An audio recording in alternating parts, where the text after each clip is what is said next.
"You have come at exactly the right time," said Miss Beaver.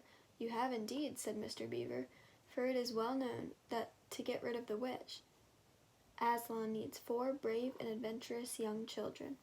"Aslan!" cried Lucy with a shiver of excitement. "Who is Aslan?" "Aslan the Great, of course," said Mr. Beaver, "who created the world and all of us in it, the only one more powerful than the witch." "And," Miss Beaver gathered them closer, "they say he will be at the stone table by tomorrow. But shh! The witch mustn't hear of it, and her spies are everywhere." They were soon so busy whispering about meeting Aslan that they did not notice Edmund sneaking out the back.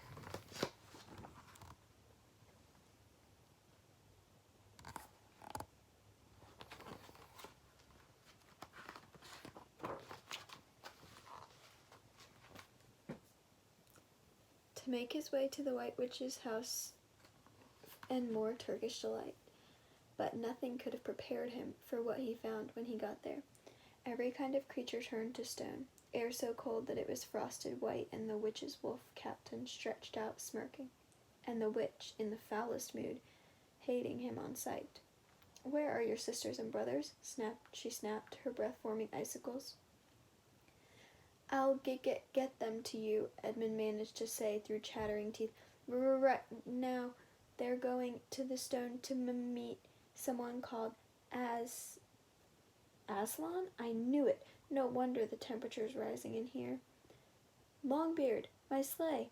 Aslan and those children must not meet each other."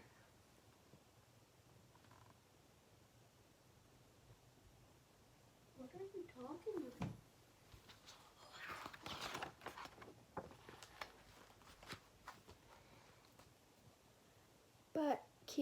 But keeping to hidden paths and deep forests, the beavers were already leading Lucy and Peter and Susan to meet Aslan.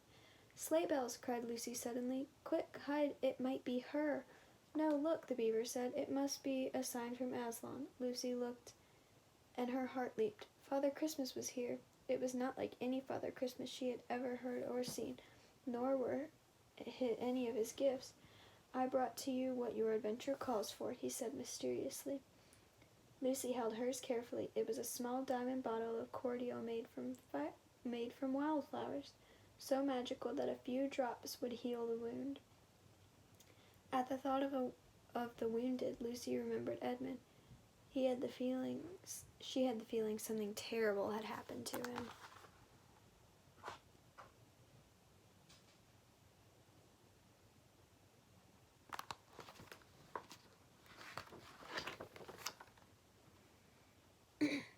And it was. The witch had tied him like a prisoner, and he was raging at him as if it was his fault her winter was wearing out. Her sled wasn't working, and that everywhere there were signs of spring. But deep down, she knew it was Aslan's doing, and she knew the prophecy. "The day Aslan crowns 4 children kings and queens of Narnia, my rule will end. Except it won't," she snarled at her lurking wolf captain. "I'll defeat him yet. Go get the other 3 while I decide how best to use this fool of a boy." But defeating Aslan would never be that simple, even for the White Witch.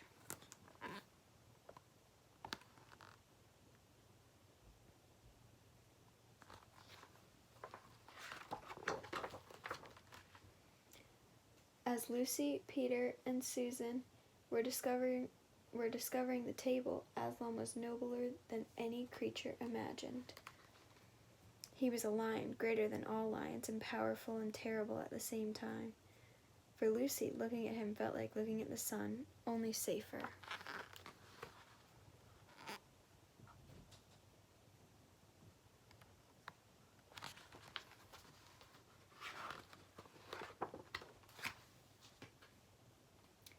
When Aslan spoke, his deep, rich voice seemed to shake the very ground Lucy stood on. "Welcome, children.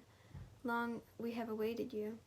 He turned to the horizon. There, in that castle, are 4 thrones.